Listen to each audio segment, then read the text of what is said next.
I'm a 27-year-old woman, and I work as a nurse. I grew up in a middle-class family, where stability mattered more than showmanship. My parents worked hard, and while we never had a flashy lifestyle, our home was warm, filled with small traditions, and grounded in love. My cousin Victoria, who is 2 years older than me, married into a wealthy family. Almost overnight, she stepped into their world of status symbols, designer clothes, and big parties. She embraced that lifestyle so quickly it was like she'd been waiting her whole life for it. 2 years before my own wedding, Victoria had hers. It was the kind of event people post all over social media. A grand ballroom, hundreds of guests, designer dress, a full orchestra, the kind of day where everything screamed luxury.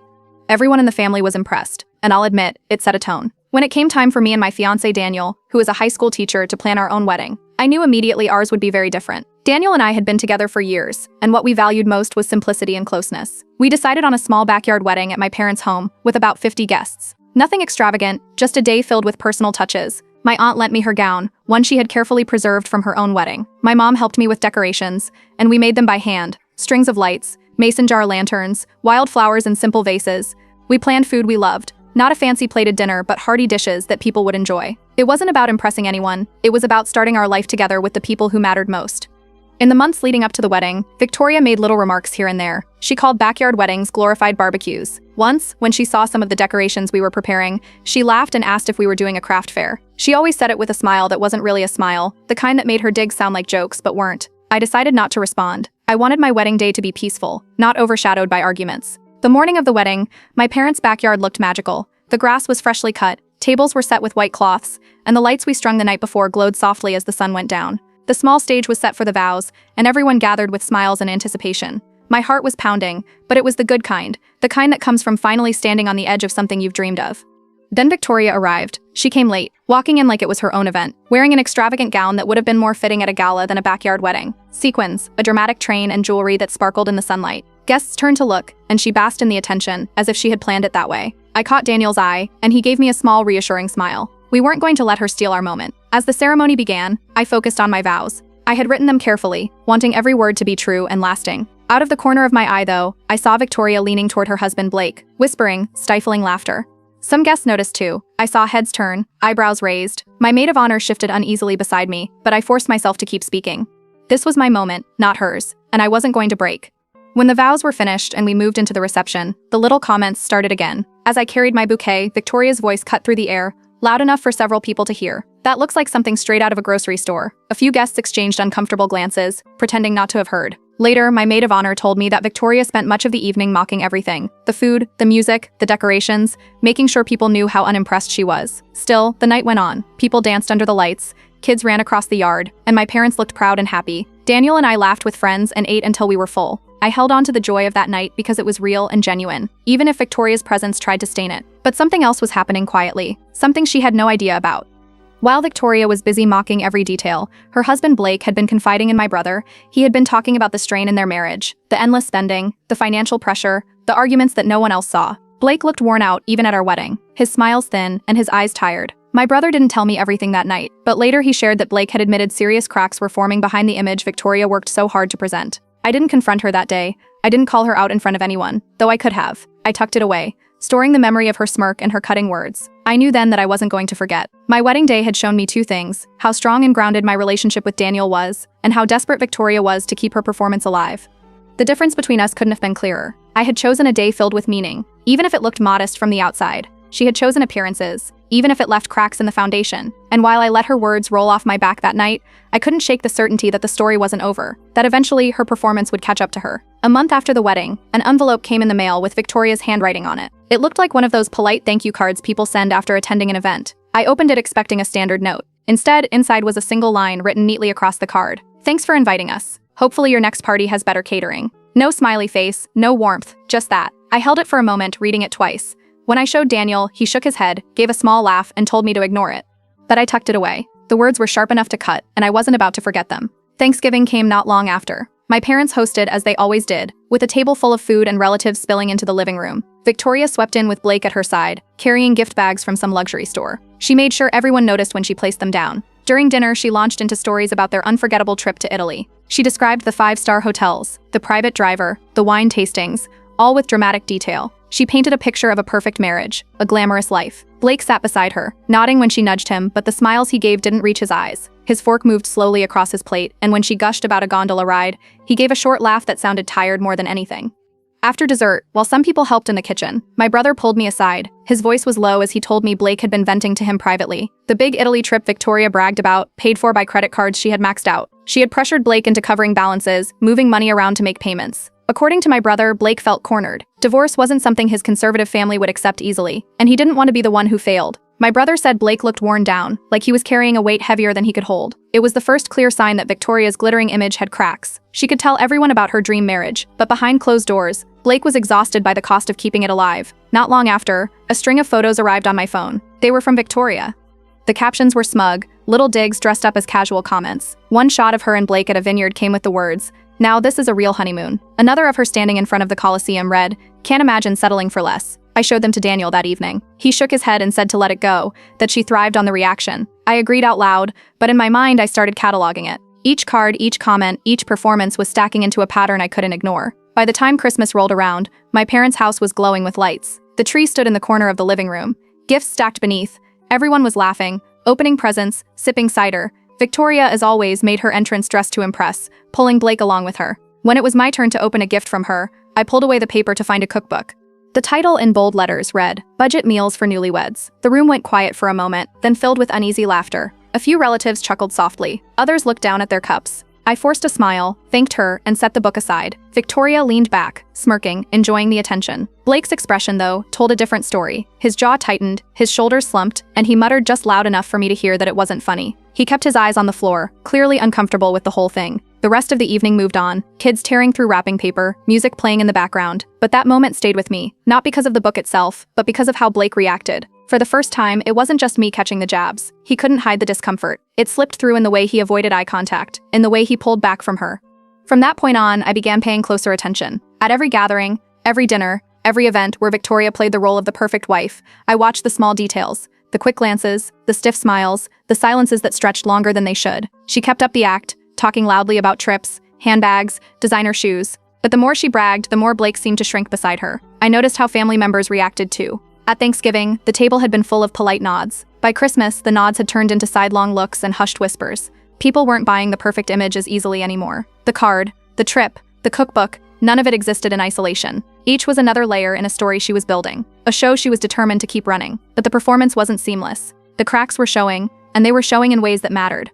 From then on, I kept mental notes, not out of spite, but because I knew what I was seeing. Victoria's need to be above everyone else wasn't just annoying, it was costly, and it was starting to bleed through into places she couldn't control. And while she thought she was mocking me with cookbooks and captions, she had no idea that the picture her own husband was quietly painting looked nothing like hers. The shift was small, almost invisible if you weren't paying attention. But I was paying attention. Every gathering became another page in a story I knew wasn't going to end the way she wanted. Early spring came with one of our family's favorite gatherings, my aunt's birthday. She always hosted it at her house, a warm event filled with laughter, food, and a sense of closeness. People arrived with flowers and gifts, kids ran through the yard, and the table was heavy with food. It should have been an easy, lighthearted day. But then Victoria made her entrance. She came in late, as usual, timing it so everyone was already gathered. On her wrist sparkled a new diamond bracelet that caught the light with every move she made. She held her arm just so, making sure it was visible as she hugged relatives, turning her wrist at angles that showed it off like it belonged in a store display. A few people gave compliments out of politeness, but the glances exchanged across the room said more than words. Everyone had grown used to her habit of arriving with some new showpiece. Later, as we sat down to eat, I caught part of a conversation at the edge of the dining room. Blake was speaking quietly to one of our cousins, his voice low but sharp. He said Victoria had taken out a loan behind his back, and he only found out when the paperwork arrived. He sounded worn out, like each new purchase was another stone added to the pile he already carried. I pretended not to hear, but the words stuck with me. She flaunted jewelry, and he carried the debt. At dinner, Victoria's attention turned to me. The mason jar lanterns from my wedding had been a big hit with guests, and someone mentioned them in conversation. Victoria let out a laugh, loud enough for the table to hear, and said they looked like something from a craft project. She called it craft project chic, stretching the word chic with mock drama. People shifted in their chairs, forks paused midair. No one laughed. The air changed just slightly, and I knew everyone caught the cutting edge in her tone. I set my fork down, excused myself to help in the kitchen, and let the comment hang in the air. I left it alone that night, but the pressure was building. It was one thing to deal with a thank you card, laced with an insult or a gag gift that wasn't funny. This was becoming a pattern she performed in front of others. A few weeks later, my brother told me Blake had reached out to him directly. Blake wanted to know if there was a way to protect himself financially, if he could separate accounts or shield what little he had left. Hearing that, I realized things were far worse than anyone knew. My brother said Blake sounded desperate, like a man running out of options. That conversation made its way back to me, and I filed it alongside the other cracks I had been watching appear. By the time Easter brunch came, the signs were impossible to miss. Victoria played the role of glamorous hostess, moving from group to group with practiced charm, her clothes perfectly chosen, her hair styled to the last detail. But Blake sat slouched in his chair, answering questions with half-hearted words, his face pale, his eyes carrying shadows. While she bubbled with energy, he barely touched his food. She took over the conversation at one point, describing her newest plan, a vow renewal in Paris. She spoke with excitement, talking about gowns and venues and photo shoots. The words dripped with intent, and when she glanced in my direction, I understood exactly what she was doing. She mentioned the Paris ceremony as if it were a grand stage that would wash away any memory of my backyard wedding. She didn't stop there, either. She worked in a dig about my secondhand dress, calling it quaint in a way that left no doubt she meant less than that. The room went quiet. For the first time, I didn't let it slide. I looked across the table and said calmly that at least my wedding hadn't put me into debt. The silence deepened. Forks rested on plates. Eyes shifted back and forth. Victoria let out a short laugh, the kind that doesn't sound real, too quick and too loud. Blake's face, though, said everything. Embarrassment flickered across it. His lips pressed tight and his gaze dropped. Later, when people were moving around after the meal, Blake found me near the back porch. His voice was low, hurried, almost as if he was afraid of being overheard. He told me the Paris vow renewal wasn't just talk. Victoria had already drained their savings account to fund it. Money that was supposed to be for their future was gone, and he hadn't even been part of the decision. He shook his head, looking older than his years. I listened as he spoke, the weight of his words settling in. It wasn't speculation anymore. It wasn't whispers at the edge of family dinners. This was concrete proof, coming from Blake himself. Victoria wasn't just overspending. She was stripping away the foundation of their marriage to keep her image alive. When I walked back inside, I didn't say anything to anyone else. I didn't need to. I had seen enough and heard enough to know where this was heading. Victoria could laugh. She could flaunt her bracelets and mock my mason jars, but the truth was already pressing against the seams of the story she worked so hard to maintain. From that day forward, I shifted my approach. Instead of letting her barbs sting in the moment, I began watching with sharper eyes, piecing everything together. She thought she was writing a story about glamour, about being above everyone else, but the story I was seeing was different. It was about the cost of keeping up appearances and the cracks that appear when a performance runs too long. And I knew, sooner or later, she was going to reveal it all herself. Blake's birthday came in early summer, and Victoria made sure everyone knew she was hosting it at a high-end restaurant downtown. The kind of place with polished marble floors, gold-rimmed menus, and waiters who glide rather than walk. Daniel and I arrived on time, dressed neatly but nothing flashy. Most of the family was already seated when Victoria finally swept in, late as always, wearing a sequined gown that caught every bit of light in the room. Heads turned immediately. She paused long enough in the doorway for people to notice before taking her seat beside Blake. From the start, it was clear she wanted the evening to be a show. She waved down the waiter and ordered the priciest bottle of champagne on the menu, her voice carrying across the room. When the glasses arrived, she raised hers high and toasted to a life lived without settling for simple tastes. The words hung there, a deliberate reminder of every comment she'd made about my backyard wedding. Through the meal, she sprinkled in little remarks, comparing dishes to what she was used to, or pointing out how she preferred more refined settings. Every job circled back to the same theme, that simplicity was second-rate. I noticed Blake barely touched his food. He kept glancing at his phone, his shoulders hunched, his face tight. The contrast between her glittering gown and his weary silence couldn't have been sharper. The turning point came when the check arrived. Victoria reached for it with a flourish, sliding her card onto the tray like she was proving her status. The waiter returned moments later, card in hand, and leaned down to whisper something. The card had been declined. A ripple moved around the table. Blake quickly pulled out another card and handed it over, but the damage was done. Victoria's smile froze, and though she brushed it off with a laugh, no one missed the tension. After dinner, as people trickled out into the night air, Blake lingered near me and Daniel. His voice was low, almost a whisper. Victoria had opened yet another credit line without telling him, he said. He looked exhausted, his words clipped and hurried. I understood then that her spending wasn't random splurges, it was escalating into something dangerous. A few weeks later, we gathered again, this time for a cousin's baby shower. Pastel decorations filled the room, gifts piled on a table, laughter from relatives filling the air. It should have been lighthearted, but Victoria couldn't resist. When someone asked about travel, she jumped in with another dig, making a loud joke about how some couples skip real honeymoons and call it love. Eyes shifted toward me immediately. The jab was obvious. This time I didn't let it pass in silence. I answered calmly, saying debt-free travel felt a lot better than luxury bought on borrowed money. The room went still. A few relatives avoided looking at Victoria, others stared into their drinks. Her laughter came quickly too sharp, and it didn't ring true. Later that day, while guests were still milling around, Blake caught me in the hallway. His shoulders slumped, his face drawn. He admitted he was researching separate living arrangements. He said he couldn't keep carrying the weight of her decisions. Then he told me something that made it worse. Victoria had liquidated half of their joint investments to pay for personal splurges. Money meant for their future, gone. I urged him to make sure his financial documents were protected, to keep copies, to safeguard what was left. He nodded, looking like a man near his breaking point. Meanwhile, Victoria only pushed harder on appearances. She filled group chats with pictures of expensive restaurants, shopping bags from designer stores, and smiling selfies in luxury cars. At first, a few relatives responded with polite compliments, but I noticed replies growing shorter, less frequent. Behind her back, whispers spread. People began to ask each other how she could afford it, or why Blake looked so run down if life was really so perfect. She didn't seem to notice the shift. To her, the performance had to go on. Every event, every gathering became another stage, but the audience was changing. The sparkle was beginning to look more like desperation, and the mask she worked so hard to hold in place was starting to crack. Each time I saw her after that, I kept mental notes. Not because I wanted to use them against her, but because I knew where this was heading. The story she was writing for the world wasn't matching the story Blake was quietly telling in whispers, and sooner or later one of them would break through the other. The family reunion that summer was bigger than usual. Aunts, uncles, cousins, even distant relatives everyone barely saw had gathered in June for a day of barbecues, games, and catching up. Cars lined the driveway and spilled onto the street. People were already gathered under the big rented tent when the sound of an engine caught everyone's attention. Victoria rolled up in a brand new luxury SUV, the kind that sparkled under the sun like a showroom model. She climbed out slowly, making sure the designer sunglasses and the polished leather heels hit the ground first. With a wide smile, she announced loudly that the SUV was a gift from Blake. Her tone was practiced, as if she wanted the words to carry across the yard. But I was close enough to hear Blake lean toward my brother and mutter under his breath that he hadn't agreed to the lease. His jaw was tight, his expression stormy. He walked off toward the drinks table, leaving Victoria alone in her performance. My brother gave me a look across the yard, and I knew then that the so-called gift was another strain he hadn't chosen. At lunch, everyone crowded around folding tables, paper plates piled high with food. Conversation flowed until Victoria steered it toward weddings. She raised her glass and remarked that weddings set the tone for marriages. As she said it, her eyes slid toward me with a smugness that didn't need words. I set my fork down and answered evenly that my marriage wasn't built on a ballroom or a gown, but on trust and balance. The table went quiet. Some people looked between us, others focused hard on their food. Victoria's smile faltered, her lips tightening, and a moment later Blake excused himself, heading inside with an excuse about taking a call. His shoulders looked heavy as he left. Later in the afternoon, while kids played games on the lawn, I noticed Victoria sidling up to Daniel. She asked about our budget, trying to sound curious. Her questions pointed and intrusive. Daniel deflected politely, saying we were happy living within our means. He gave nothing away, and she eventually moved on, her face tight. Watching her, I realized it wasn't admiration that drove her obsession. It was competition. Every question, every dig was a way to measure herself against us. A few weeks later, we had a smaller family gathering at my parents' house. It was casual, just a handful of relatives and a simple meal. This time, Blake came without Victoria. He looked worn out, his shirt untucked, his eyes ringed with fatigue. As the night went on, he pulled my brother aside. I overheard enough to know the truth. He had discovered overdue loan notices hidden in drawers at home, envelopes stacked and unopened.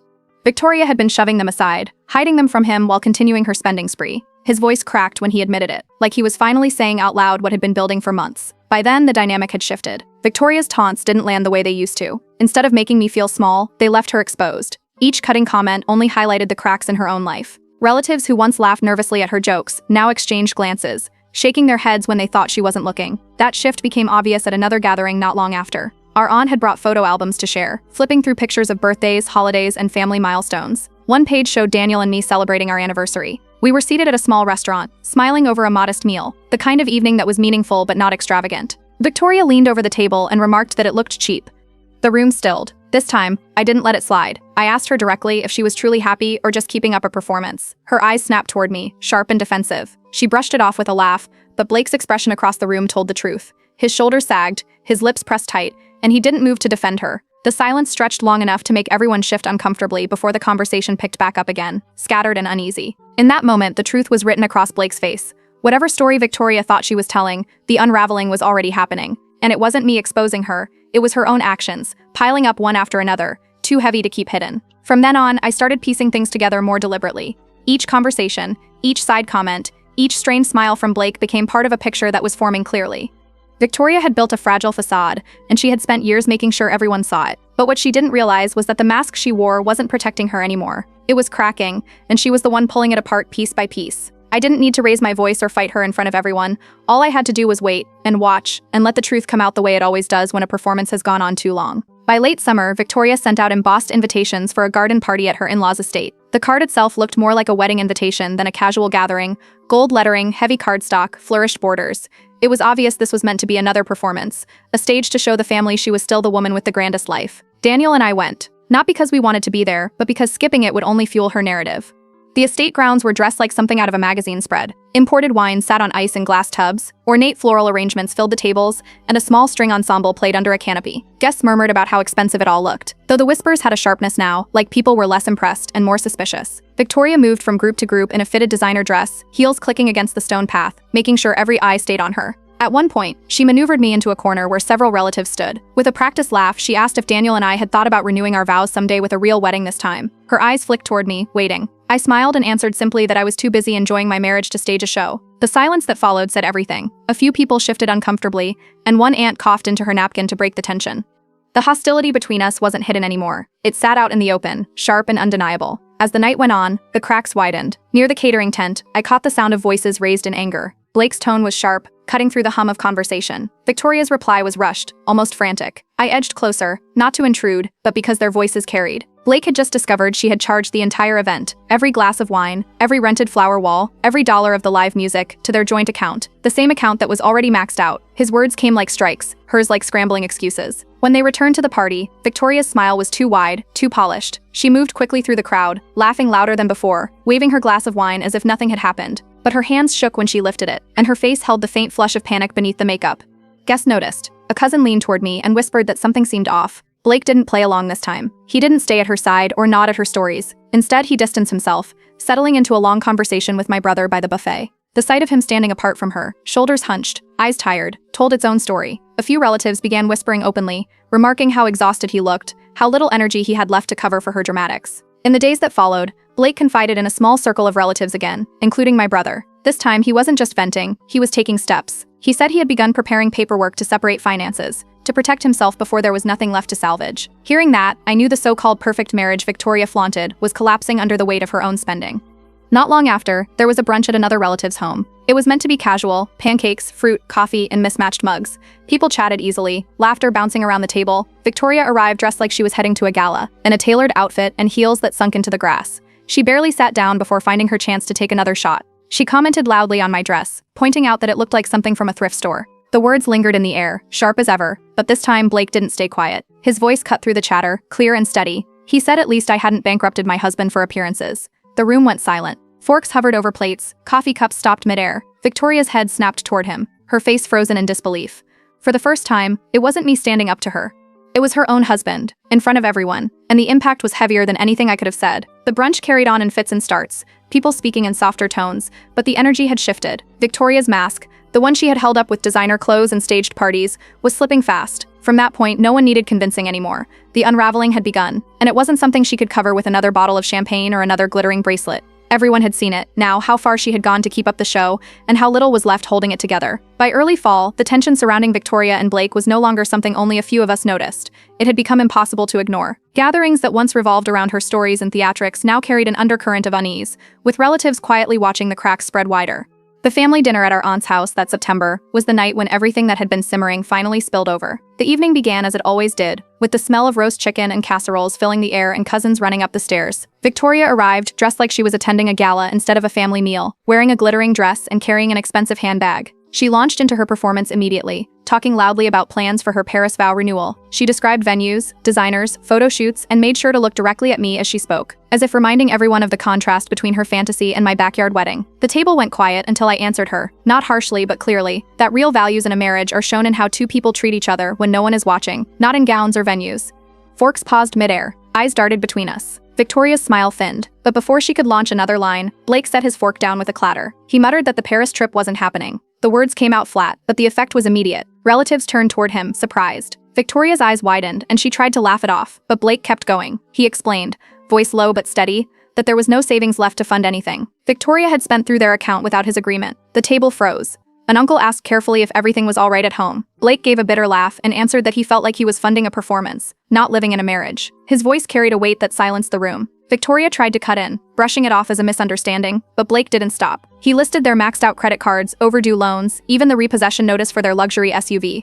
He laid it all out in front of everyone, the cracks that had been whispered about now spoken openly. Relatives exchanged stunned looks, some leaning back in their chairs, others whispering. Desperate, Victoria pivoted back toward me, sneering that at least her own wedding hadn't been a cookout in the yard. Her words were sharp, designed to wound. But I leaned forward and replied calmly that my so-called cookout had been debt-free and rooted in stability, while her brand of glamour had become a cage. For the first time, the tide shifted openly. Several relatives nodded, some murmuring agreement. One aunt said quietly that she admired a marriage built on trust over show. Another cousin muttered that at least Daniel and I looked happy, unlike the strain etched across Blake's face. Blake leaned back in his chair, almost relieved, and admitted he envied the simplicity Daniel and I had. He said out loud that he wished he had chosen the same. His words landed heavy, like a verdict. The silence that followed wasn't just awkward, it was final. Victoria's face turned red. She pushed back her chair and stormed into the next room, her heels striking against the hardwood. The clatter echoed, but the hushed conversations that broke out afterward drowned it out. People whispered openly now, no longer holding back. They spoke of the SUV, the loans, the endless spending, and the image she had tried to keep alive. Blake stayed seated, shoulders sagging, but there was no anger left in him, only exhaustion. He didn't chase after her. For the rest of the evening, he lingered near a group of relatives, speaking quietly while others circled in small groups, digesting everything they had just heard. The night ended with no dramatic reconciliation, no staged laughter to smooth over the cracks. Victoria eventually returned, her face stiff, her words clipped, but the room didn't bend back to her performance this time. The mask had slipped too far. Everyone had seen behind it, and no one could unsee it. Walking out that night, I realized something had shifted permanently. Victoria's years of mocking me, of belittling my wedding, of parading her life as superior, it had all been undone by her own actions. She had built her life around appearances, but appearances couldn't cover debt, repossessions, and a husband who had finally spoken the truth in front of everyone. It wasn't the end of the story, not yet. Papers still had to be filed, choices still had to be made, and fallout would ripple through the family. But the turning point had come. The performance was no longer convincing, and the audience was no longer applauding.